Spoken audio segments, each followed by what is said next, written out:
Fala pessoal, Shalom no coração, sejam todos muito bem-vindos ao nosso devocional. Abre sua Bíblia comigo em Provérbios capítulo 16, versículo 32, ao finalzinho do capítulo 16.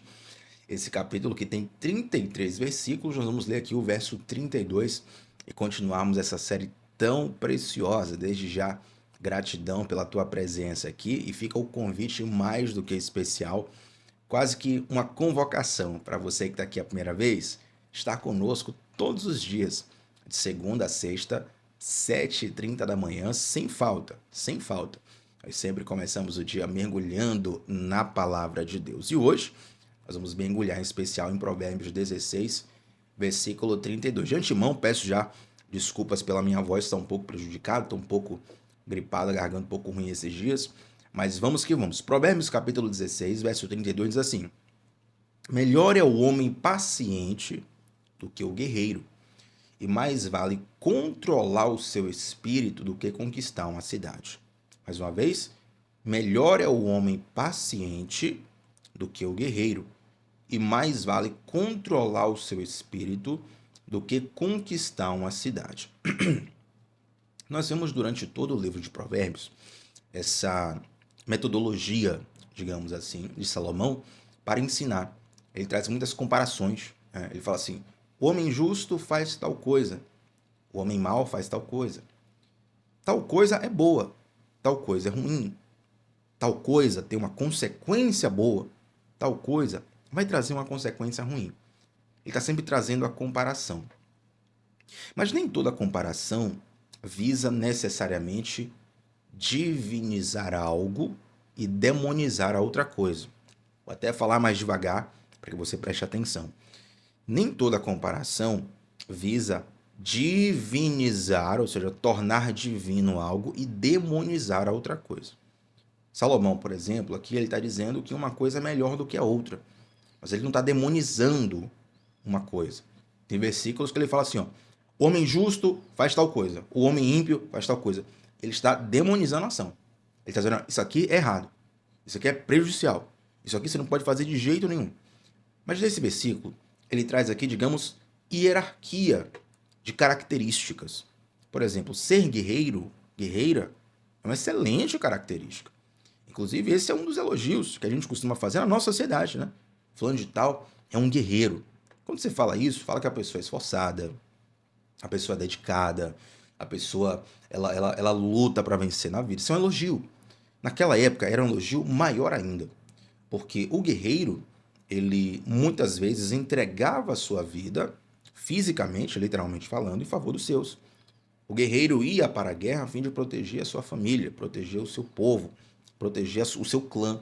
Então estamos falando aqui de um grande herói nacional. O guerreiro é um herói nacional. Tanto é que na segunda parte do versículo ele fala assim, ó: mais vale controlar o seu espírito do que conquistar uma cidade.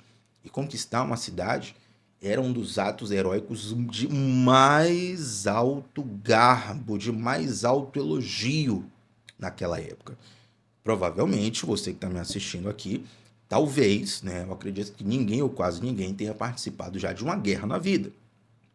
Mas guerras decidem a vida e a morte. Guerras decidem quem vai dominar e quem vai ser dominado. Guerras decidem quem para por ali e quem continua. Naquela época, isso era muito mais comum do que nos nossos dias atuais, pelo menos no contexto de Brasil, por enquanto, né? E Deus nos ajude. Mas o que eu quero dizer é que Salomão pega uma posição de alto prestígio social, que é a posição do guerreiro, e ele pega uma situação de altíssimo elogio, de altíssima honra, de altíssima glória, que é conquistar uma cidade, e ele fala: olha, tem uma coisa que é melhor do que isso. Tem uma coisa que é melhor do que ser guerreiro.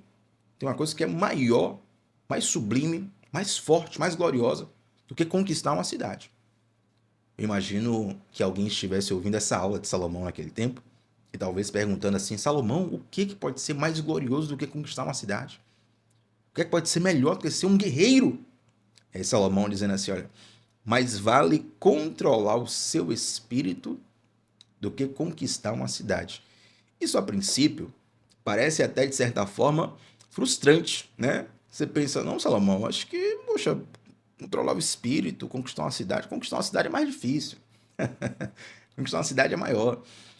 Mas na verdade, gente, a verdadeira e mais difícil batalha que nós enfrentamos está dentro de nós.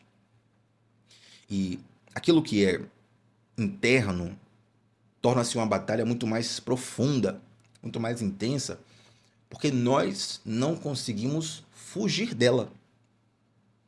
Quando há uma guerra em qualquer lugar do mundo, nós temos sempre um grupo de pessoas que nós intitulamos como refugiados. Eles saem daquele lugar de batalha buscando ali livramento para si, para sua família. Eles saem e vão para outras nações. Esses são os refugiados. Isso é uma situação muito triste para qualquer refugiado, qualquer parente de refugiado. Se você conhece algum deles, você sabe a tristeza que há no coração deles. Por sair de sua terra, por ter que fugir de perto dos seus, por ter incerteza de talvez nunca mais voltar para aquele lugar e de ver aquele lugar sendo consumido por batalhas, armas, tiros, bombas, morte, destruição. Mas ao menos a pessoa consegue sair, consegue fugir, consegue se refugiar. Mas e as batalhas internas? Como é que você foge de si mesmo? Não tem como. Embora muitas vezes tentemos fugir de nós mesmos. Nisso entra-se os vícios, entra-se a superficialidade da vida, entra uma série de coisas que a gente faz, muitas vezes, que não passa de uma tentativa de fugir de si mesmo. Só que, infelizmente, ou felizmente, aquilo sempre estará dentro de nós, nós sempre precisaremos lidar com aquilo. Por exemplo, tem pessoas que, para fugir de si mesmo, acabam enveredando no vício do álcool. E aí bebem, ficam completamente debilitados pela bebida, numa tentativa de fugir de si mesmo, mas quando o efeito do álcool passa, aquela guerra ainda está ali dentro daquela pessoa. Há quem se refugie nas drogas ilícitas, há quem se refugie na comida, há quem se refugie em uma série de práticas que, mesmo sendo prejudiciais, a pessoa é como se ela estivesse dizendo assim: olha, é melhor eu mergulhar nessa loucura aqui, que pelo menos é uma fantasia, do que eu viver a minha realidade, do que eu viver a realidade que está dentro de mim. Só que os nossos problemas e os nossos monstros internos, eles precisam ser enfrentados. Então a primeira coisa é que, mais do que conquistas externas, nós precisamos ter conquistas internas. E para ambas, Deus nos ajuda a lutar. Na verdade, Deus luta por nós. Deus não luta por nós apenas para milagres externos, como uma cura física, como uma promoção profissional, um livramento que você queira, fisicamente falando, mas Deus, ele nos ajuda a lutar contra o nosso próprio eu. Deus nos ajuda a lutar contra alguns impulsos que dentro de nós, muitas vezes, são tiranos disfarçados de conselheiros. Já percebeu isso? Já percebeu que alguns impulsos dentro de nós são como tiranos, tiranos de tirania, né? Como ditadores disfarçados de conselheiros. O próprio apóstolo Paulo vai usar a frase: o bem que eu quero eu não faço, mas o mal que eu não quero está constantemente diante de mim. Recentemente estava conversando com uma pessoa e a pessoa falou assim: olha, eu estou enfrentando determinado desafio, eu acho que eu deveria ser mais constante nisso, acho que eu deveria vencer tal coisa, né? Eu estou constantemente caindo nisso, estou constantemente desviando o meu olhar quando não deveria.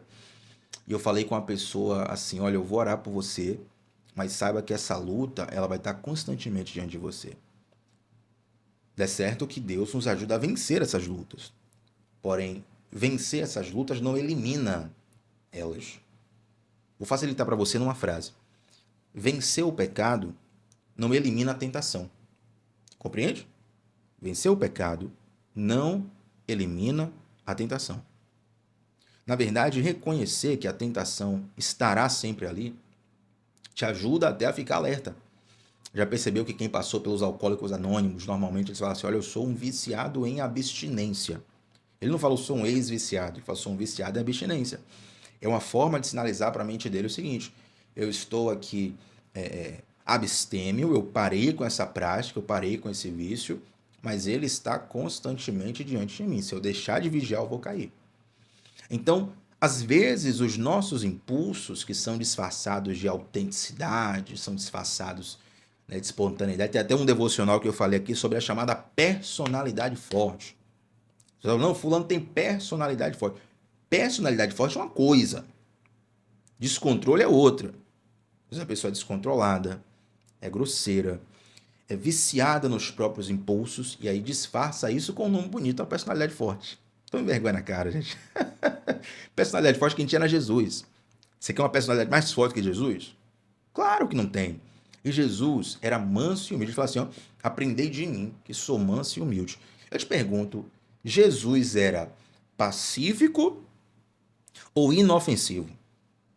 Pergunta de teste, avaliação no devocional. Jesus era pacífico ou inofensivo? Porque a gente costuma usar errado esses dois termos, costuma confundir. Jesus era pacífico, mas Jesus não era inofensivo. Tanto é que tem um episódio muito marcante na Bíblia, que Jesus ele entra no templo e lá estão os mercadores, e meu irmão ele entra dando chicotada em gente, ele entra virando. Você consegue imaginar Jesus entrar na sua igreja hoje, século XXI, Jesus entrar na sua igreja fisicamente, não é linguagem figurada não, não é linguagem poética não, não é forma de falar, não é visão profética só não, é literal, Jesus entrar na igreja assim, começar a chutar cadeira, derrubar microfone, falar isso aqui tem que acabar, tá tudo errado isso aqui. Jesus fez isso, entende? Ele não era inofensivo, mas ele era pacífico. Nós precisamos ser pacíficos, mas não inofensivos. O inofensivo é aquele que não tem capacidade de se defender. A pessoa fala, não, Tiago, porque eu sou da paz, que eu sou da paz. Não, você não é da paz, você é inofensivo. Se você tivesse força, talvez você não seria da paz, não. Você é inofensivo. Por você não ter força, você não faz nada. E também se chegar um bandido para poder atacar você, se chegar uma pessoa para poder te confrontar, você nem consegue se defender. Você é inofensivo. Nós precisamos ter força, mas essa força está submetida a um controle, a um governo. Esse governo se chama domínio próprio. Quem é que exercita esse governo dentro de nós? Quem é que nos empodera para esse governo? O Espírito Santo de Deus. Tanto é que o domínio próprio é uma das partes do fruto do Espírito. Lá em Gálatas capítulo 5. Tá lá. Amor, paz, longanimidade, benignidade, um monte de coisa. Domínio próprio junto. Então note que Jesus ele não nos chama para sermos inofensivos. Jesus nos chama para sermos pacíficos, mas há uma força em nós. Essa força, quando é descontrolada, ela se torna um tirano em nosso interior. Tem pessoas que sofrem uma tirania de alguns impulsos de violência, impulsos sexuais, impulsos da mentira, impulsos relacionados à questão financeira, roubo, ganância, uma série de impulsos que estão descontrolados e vão desaguar em pecado. Quando esses impulsos são governados em nós, o domínio próprio exercido, nós não reprimimos eles, nós conseguimos canalizar eles da forma correta. Compreende? Olha como essa coisa, gente, começa a ser muito mais profunda. Então já falamos aqui que a verdadeira batalha é sempre interna, já falamos que os nossos impulsos são tiranos, disfarçados de conselhos, e tem mais. Muitas vezes, quando a gente lê aqui, ó, Provérbios 16, 32, melhor é o homem paciente do que o guerreiro, muitas vezes a gente tem a percepção de que o paciente é uma pessoa fraca. Mas, na verdade, a paciência é uma forma da fé entrar em ação. O guerreiro, ele, pela sua força, consegue de fato vencer muitas guerras lutando. O paciente, ele consegue vencer as guerras evitando-as. Olha que interessante isso. Os guerreiros possuem uma força que eles fazem vencer as guerras lutando, guerreando. Destampou uma briga, uma confusão, uma guerra, o guerreiro vai lá e luta. Mas o paciente consegue vencer as guerras evitando-as. Não é por acaso que a sequência Davi e Salomão, ela nos diz um pouco disso. Porque Davi foi um grande guerreiro, um dos maiores guerreiros da história. Dos maiores guerreiros da história. Da nação de Israel, provavelmente o maior guerreiro da história de Israel e um dos maiores da história da humanidade. Mas Davi tinha muito sangue nas mãos. Tanto é que quando Davi deseja construir o primeiro templo, o templo de Salomão, Davi queria construir. E aí Deus desautoriza Davi. Fala assim, Davi, você já tem muito sangue nas mãos, você não vai construir o templo. Faz o seguinte, organiza, faz o planejamento, faz toda a questão orçamentária do templo e tal. O seu filho Salomão vai construir. E aí Salomão constrói o primeiro templo físico de Israel. Então, quando Salomão vem ao governo, ele é filho do maior guerreiro que já existiu na nação de Israel. Mas Salomão não é um homem de guerras. Salomão é um homem da filosofia, um homem do pensamento, é um homem da comunicação. Davi é o cara que escreve salmos, dizendo assim, Senhor, me ajuda a desbravar e a vencer os meus inimigos. Senhor, desvia a flecha e o arco que vem contra mim. Senhor, não deixa que a espada dos meus inimigos me alcance. Seja comigo. Esmaga eles. Toda uma linguagem de guerra. Aí Salomão vem com provérbios, diz assim, ó, melhor é o paciente do que o guerreiro. Porque pela paciência, a gente consegue vencer guerras sem precisar ir para o atrito profundo. Sem precisar ir para o combate físico. Tanto é que Salomão não foi um rei de guerras. E não se engane, algumas pessoas podem olhar isso como fraqueza, mas o período salomônico, nem sei se essa palavra existe, né? Mas o período salomônico é o período de maior prosperidade e expansão territorial de todo Israel, em todos os tempos. Israel nunca cresceu e nunca foi tão próspero quanto no período de Salomão. Entende que a paciência não é fraqueza, muitas vezes é vista assim, mas a paciência é uma forma de você colocar a sua fé em ação. O próprio Davi, o guerreiro Davi, ele escreveu no Salmo 40, esperei com paciência no Senhor. Ele se inclinou, ele ouviu meu clamor. A paciência, ela é um atributo que muitas vezes nos falta, pra ser bem sincero. A paciência ela é um atributo que, meu Deus, quantas vezes nos falta a paciência, quantas vezes nos falta o zelo, quantas vezes nos falta a calma necessária, a virtude para perceber, para discernir algumas coisas. Acho que é tudo na pressa, no nosso tempo, naquele momento, a gente não gosta de esperar.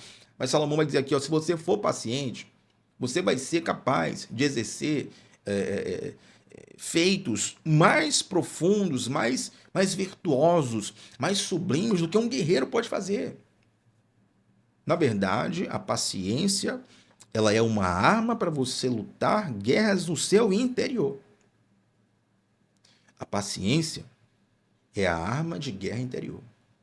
Não, Tiago, eu quero ser um guerreiro, quero ser uma guerreira. Meu irmão, seja em nome de Jesus. Mas use a paciência como arma. Entenda que nem toda guerra você vai ganhar no grito. Você vai ganhar no soco. Você vai ganhar na parte militar. Entende? Às vezes as pessoas falam assim, não, o mundo está sem guerra. Desde a Segunda Guerra Mundial, que não tem uma grande guerra mundial, o mundo está em guerra o tempo todo. O mundo está em guerra o tempo todo. Guerra comercial, guerra empresarial, guerra política. Né? Você pode não ver dois exércitos militares, um de frente para o outro.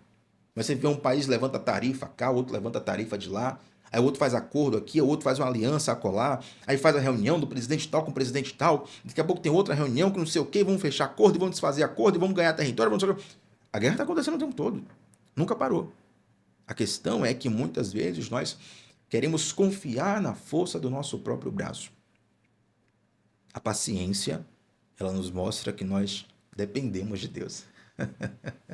E, gente, a paciência, para nós fecharmos aqui o devocional, poxa, eu preparei tantas coisas.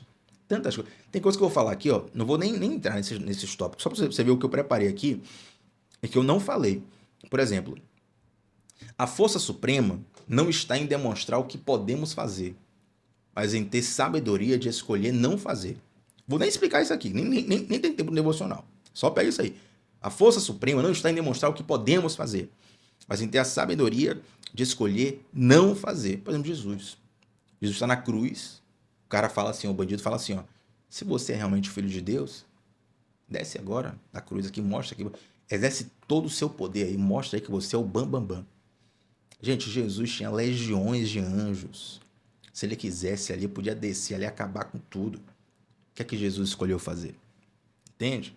Então, outra coisa que eu preparei aqui para poder falar com vocês. A paciência como que não é uma fraqueza. A métrica divina de sucesso é inversa, perdão, à métrica humana. A métrica humana mede muito força de conquista. A métrica divina, ela vai mais para o campo da paciência, ela vai mais para o campo do espírito que gere o caráter, que controla essa força interior que nós temos, quando muitas vezes a gente enxerga como força colocar tudo para fora de vez. Não, calma. Força de verdade é domínio próprio. É controle. Poxa, tem tanta coisa boa aqui. Mesmo, o espírito não controlado, ele destrói mais do que guerras. Talvez você aqui me assistindo, você nunca foi para uma guerra. Nunca pegou uma arma de fato na mão para ir para o fronte, para uma trincheira de guerra, trocar tiro. Mas você conhece uma pessoa que tem um espírito descontrolado? Meu irmão, a pessoa destrói mais do que uma arma, mais que uma pistola. Ela fala tudo que vem na mente. Não, porque eu tenho personalidade forte. Talvez alguém me fale assim, não, Thiago, eu sou original. Eu sou original, eu falo o que eu penso mesmo. Meu irmão, se nós não tivermos filtro e falarmos o tempo todo, tudo que a gente quer falar, na hora que a gente quer falar, e todo mundo tem a obrigação de nos ouvir, tem aquela frase, quem fala o que quer, ouve o que não quer. Liberdade tem a ver com responsabilidade. Você pode fazer o que você quiser. Faz o que você quiser, ninguém manda na sua vida. Mas saiba que tudo que você faz vai requerer de você uma responsabilidade, uma consequência. Sabe o que eu tenho percebido, gente? É que as pessoas, elas não querem de fato liberdade, no sentido da palavra, né? Liberdade no sentido de fazer o que quiser. O que as pessoas querem é o direito de não arcarem com as consequências. O que as pessoas querem é isso. Porque liberdade, de fato, todo mundo tem. Irmão, faz o que você quiser. Faz o que você quiser. O que as pessoas querem é o seguinte: eu quero fazer o que eu quiser, na hora que eu quiser, como quiser, e não quero ter a responsabilidade de arcar com nenhuma consequência. Aí fica difícil, não é verdade? Então, assim, a liberdade tem a ver com responsabilidade. Você vai fazer o que você quiser, mas também você vai arcar com as consequências. A pessoa que tem o espírito descontrolado, ela está o tempo todo agitada pelo impulso, ela destrói a si mesma, ela destrói as relações familiares, ela destrói as relações com os amigos, ela está o tempo todo agredindo, ofendendo, ferindo, machucando. Vai falar alguma coisa para essa pessoa? Essa pessoa que diz que não, eu sou original. Jesus amado. Vai falar algo, um maisinho você fala para a pessoa. Eu sei que o mundo está contra mim. Tá... Entende? Então, precisamos ter muito cuidado. Quanta coisa preciosa tem aqui. Mas eu quero fechar falando para você uma questão que é muito importante. Eu não posso fechar o devocional sem isso. O autocontrole, o domínio próprio, atenção, o autocontrole e o domínio próprio, eles também são um ato de adoração a Deus. Pense nisso. O autocontrole, o domínio próprio, a paciência, também são atos de adoração a Deus. Quantas vezes, erroneamente, nós achamos que adoração é apenas cantar uma música? Adoração é apenas o momento do devocional. Aqui, Thiago, estou lendo, está lendo a Bíblia junto aqui, estou adorando a Deus. É isso mesmo, glória a Deus. Mas existem outras formas de adorar a Deus, inclusive exercitando o autocontrole. Então, por mais que você se sinta forte o suficiente para acabar com tudo, para entrar em todas as guerras, para dar um boi para entrar numa briga e 10 mil para não sair dela, talvez você tenha essa força mesmo. Eu conheço pessoas que têm essa força. A pessoa até se sente bem no meio da guerra, da confusão, da loucura. Mas não é porque você tem essa força que você vai usar de qualquer jeito. Força é potência. Você pode usar para o bem ou para o mal. Quando você é controlado por ela, invariavelmente, você vai causar muitos estragos com essa força que Deus te deu. Mas quando você tem um governo nas suas emoções, quando o Espírito Santo é quem direciona essa força, essa potência, essa capacidade, você vai ser um grande instrumento nas mãos de Deus. Às vezes, quem ouve um discurso como esse pensa que ser paciente é ficar no prejuízo. Assim como talvez uma pessoa que escutasse Salomão falando, Salomão dizendo, olha, a pessoa que controla a si mesmo, a pessoa que controla o seu espírito, ela tem mais força do que quem conquista uma cidade. Quem escutava isso aqui naquele tempo falava assim: não, Salomão, você está equivocado aí, você deve ter feito a anotação errada. Não é possível. Mas na verdade, gente, os maiores desafios não estão ao nosso redor, os maiores desafios estão dentro de nós. Nosso maior inimigo não é o inferno, não é Satanás, não são aquelas castas de demônios, que às vezes a gente tem um nome catalogado dos demônios. Não, não. O maior inimigo está dentro de nós. É o nosso espírito, muitas vezes descontrolado e indomável. Que é uma prova que seu espírito é indomável, é que nós só conseguimos vencer o pecado pela força que o Espírito de Deus nos dá. Nós só conseguimos vencer o pecado pela salvação de Jesus a nós. Cristo nos resgata de nós mesmos. Quantos erros, quantos equívocos, quantos pecados nós desejamos estar livres deles, mas permanecemos escravizados, como se eles fossem mais fortes do que nós, né? Que de fato são. Mas tem algo que é mais forte do que nós e mais forte do que o nosso pecado. É o sangue de Jesus. Esse sangue de Jesus nos liberta, nos coloca dentro de um reino do Rei dos Reis. E o Rei dos Reis pega o seu Espírito e compartilha o seu Espírito conosco. Coloca o Espírito Santo dentro de nós para dizer assim: a partir de hoje, eu estou dentro de você, eu estou no seu espírito, eu estou no seu coração, eu vou te ajudar a lutar essas guerras internas. Cuidado para que o ímpeto, os impulsos, a potência que Deus te deu, porque Deus te fez assim, cuidado para que você não use isso para o seu bel prazer. Guarde o seu coração e saiba que o governo do Espírito é mais do que necessário para que tudo aquilo que Deus te deu seja bem manejado, seja usado para o bem. E, meu irmão, você não vai encontrar nenhuma outra satisfação, em nenhum outro lugar, satisfação, que não seja nesse lugar, que é no controle de Deus, no governo de Deus, no domínio de Deus sobre o nosso próprio coração. O Provérbio 16:32, melhor é o homem paciente do que o guerreiro, e mais vale controlar o seu espírito do que conquistar uma cidade. Controle os seus atos, controle a sua língua, controle os seus pensamentos, cuidado com o ímpeto, cuidado com o impulso. Saiba que Deus tem um lugar mais sublime, e esse lugar mais sublime está acessível para nós através de Cristo Jesus. Amém, gente? Vamos orar juntos? Antes de orar, quero te convidar a deixar um like nessa transmissão e também a se inscrever no nosso canal. Você que ainda não se inscreveu, estamos juntos sempre de segunda a sexta, 7h30 da manhã. E vem também para o nosso grupo de WhatsApp, clicando no link que está fixado nos comentários. Lá no grupo eu mando o link dos devocionais 10 minutinhos antes, todos os dias. E isso ajuda muito para você permanecer constante, para você todo dia estar aqui. Tem gente que luta com inconstância. Essa ferramenta do grupo vai ajudar demais. Thiago, eu não gosto de grupo, vem muita mensagem, fica chegando notificação toda hora. Não, o grupo é fechado, calma. O grupo é fechado. Você só vai receber uma mensagem durante o dia pela manhã, que é o link dos nossos devocionais, e uma mensagem pela tarde, que é um material de anotações que eu te dou sobre o devocional que nós fizemos. Isso vai te ajudar, inclusive, a estudar mais ainda o texto. Tá bom, gente? Vamos orar a Deus? Pai, muito obrigado por essa palavra, Senhor. Nós te entregamos o nosso espírito e nós cremos que só o Senhor pode nos ajudar a governar a nós mesmos. Meu Deus, tem misericórdia, Pai, de nós. E quantas lutas internas nós temos perdido, a despeito de muitas vezes termos vitórias externas. Mas quantas vezes a derrota interna tem nos machucado, nos ferido tanto. Permanecemos ainda escravos de alguns impulsos, de algumas vontades, de alguns pensamentos. Eu oro a Ti, Senhor, guarda o nosso coração. Esconda-nos em Ti. Nos ensina a perceber a vida como o Senhor percebe. Nos ensina a discernir como o Senhor discerne. Nos mostra o que o Senhor quer nos mostrar. Abre os nossos olhos. Nos dá clareza mental para entendermos a Tua palavra, para entendermos a Tua direção. Eu te peço, Deus, que essa palavra de hoje frutifique poderosamente em nossos corações, em nome de Jesus.